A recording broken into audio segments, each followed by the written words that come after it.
nyumba yako, ili tuweze Jehova kukuabudu na hata kukutana nawe katika jina la Yesu. Asante kwa sababu ya asubuhi ya leo, kwa sababu ya kutufundisha neno lako kuhusu karama za Roho Mtakatifu Bwana. Hakika Bwana umtumie mtumishi wako kunena pamoja nasi katika jina la Yesu. Najua ya kwamba Bwana neno lako limepata nafasi ndani ya maisha yetu katika jina la Yesu.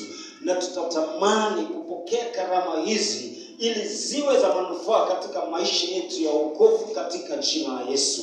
Asante kwa sababu ya kila mmoja ambaye amepokea neno hilo Jehova. Ninajua kwamba makusudi na mapenzi yako Jehova itatendeka katika maisha yetu. Karama hizi Bwana zitakuwa za manufaa katika mwili wa Kristo kwa utukufu wa jina lako. Asante kwa sababu ya mtumishi wako jinsi umemtumia Bwana.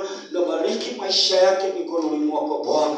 Naomba ukambariki, naomba ukamuinua katika jina la Yesu. Endelea kumuongoza na kumuongeza hazina ya neno lako katika maisha yake Bwana, ili aweze kuendelea kunena neno lako Bwana. Pamoja na jamii yake wamebarikiwa kwa utukufu wa jina lako. Asante kwa sababu Bwana, tunapoendelea na ibada hii Jehova, tunazidi kualika uwepo wako, tunazidi kualika nguvu zako ziwe pamoja nasi katika jina la Yesu, kwa utukufu wa jina lako. Tunapoingia katika kusifu na kuabudu Bwana, Baba, tunaomba ukawe pamoja nasi katika jina la Yesu, kwa utukufu wa jina lako. Asante kwa sababu wewe ni Bwana mwaminifu. Tunakushukuru kwa sababu ya kila mmoja wetu ambaye amefika katika ibada hii. Jehova, tutatoka hapa bure, lakini tutatoka tumeinuliwa na kukutana na wewe kwa utukufu wa jina lako. Asante kwa sababu wewe ni Bwana mwaminifu.